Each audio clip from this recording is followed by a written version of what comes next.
ಪ್ರೀತಿ ಮಾಡ್ತಾ ಇದ್ರು. ಒಬ್ರು ಹಿಂದೂ, ಇನ್ನೊಬ್ರು ಮುಸ್ಲಿಂ. ಮನನೊಂದ ಈ ಜೋಡಿ ಮನೆ ಬಿಟ್ಟು ಓಡಿ ಹೋಗುತ್ತೆ. ಒಬ್ಬರ ಕೈಯನ್ನು ಮತ್ತೊಬ್ಬರು ಗಟ್ಟಿಯಾಗಿ ಹಿಡಿದು ನದಿಗೆ ಹಾರಿ ಬಿಡುತ್ತಾರೆ. ಫಸ್ಟ್ ಕನ್ನಡದ ಇದೇ ಕ್ರೈಮ್ ಅಂದ್ರೆ ಕಾರ್ಯಕ್ರಮಕ್ಕೆ ಸ್ವಾಗತ. ನಾನು ಉಮರ್ ಫಾರೂಕ್.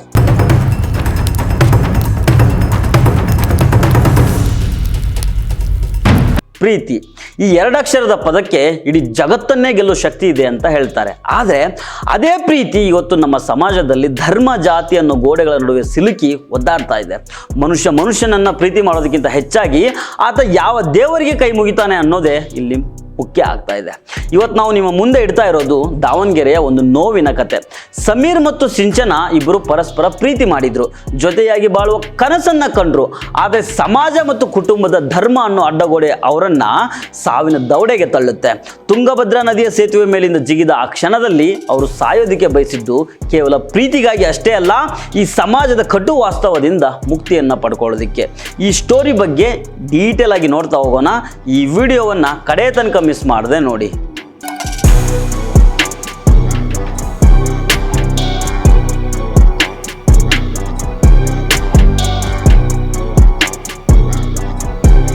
ಈ ಘಟನೆ ನಡೆದಿದ್ದು ದಾವಣಗೆರೆ ಜಿಲ್ಲೆಯ ಹೊನ್ನಾಳಿ ಪಟ್ಟಣದಲ್ಲಿ.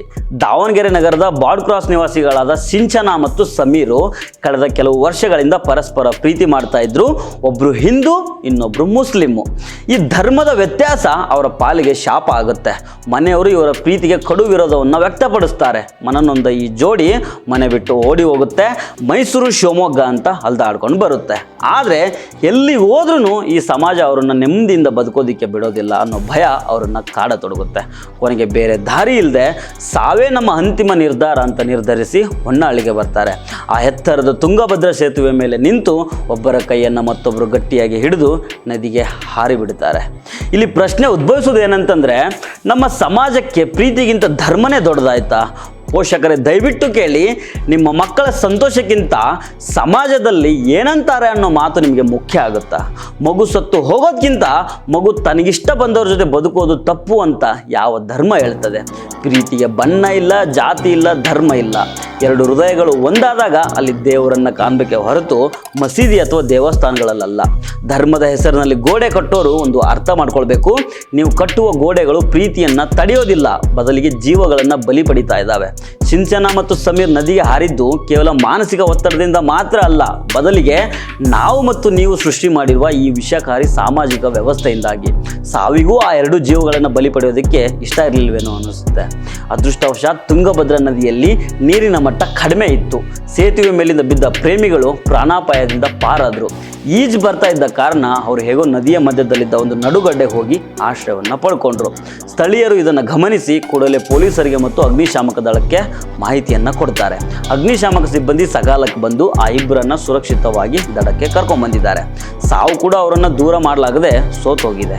ಆದರೆ ಈಗಿನ ದೊಡ್ಡ ಸವಾಲು ಏನಂತಂದರೆ, ದಡಕ್ಕೆ ಬಂದ ನಂತರ ಅವರು ಹೆದರಿಸಬೇಕಾಗಿರೋದು ಈ ಸಮಾಜದ ಕಣ್ಣುಗಳನ್ನು. ಸದ್ಯ ಪೊಲೀಸರು ಈ ಪ್ರಕರಣದ ತನಿಖೆಯನ್ನು ನಡೆಸ್ತಾ ಇದ್ದಾರೆ. ಸಿಂಚನ ಮತ್ತು ಸಮೀರು ಈಗ ಸುರಕ್ಷಿತವಾಗಿದ್ದಾರೆ. ಆದರೆ ಈ ಘಟನೆ ನಮ್ಮ ಮುಂದೆ ದೊಡ್ಡ ಪ್ರಶ್ನೆಗಳನ್ನು ಇಟ್ಟಿದೆ.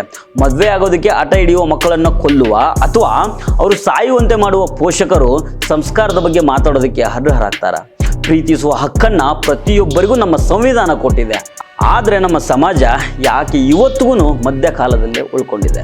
ಕೊನೆಯ ಮಾತು, ಪ್ರೀತಿಗೆ ಧರ್ಮದ ಬಣ್ಣ ಬಳಿಬೇಡಿ. ಪ್ರೀತಿ ಅನ್ನೋದು ಮಾನವೀಯತೆಯ ಅತ್ಯುನ್ನತ ರೂಪ. ಸಮೀರ್ ಮತ್ತು ಸಿಂಚನ ಅವರ ಬದುಕು ಈಗಲಾದರೂ ಅವರ ಕುಟುಂಬದವರ ಕಣ್ಣನ್ನು ತೆರೆಸಲಿ. ಸಾವು ಯಾವುದಕ್ಕೂ ಪರಿಹಾರ ಅಲ್ಲ, ಆದರೆ ಸಾಯುವ ಹಂತಕ್ಕೆ ಯಾರನ್ನು ತಳ್ಳದೇ ಇರೋದು ಈ ನಮ್ಮ ಸಮಾಜದ ಕರ್ತವ್ಯ. ಪ್ರೀತಿ ಗೆಲ್ಲಲಿ, ಮನುಷ್ಯತ್ವ ಮರೆಯಾಗದಿರಲಿ. ನಮಸ್ಕಾರ.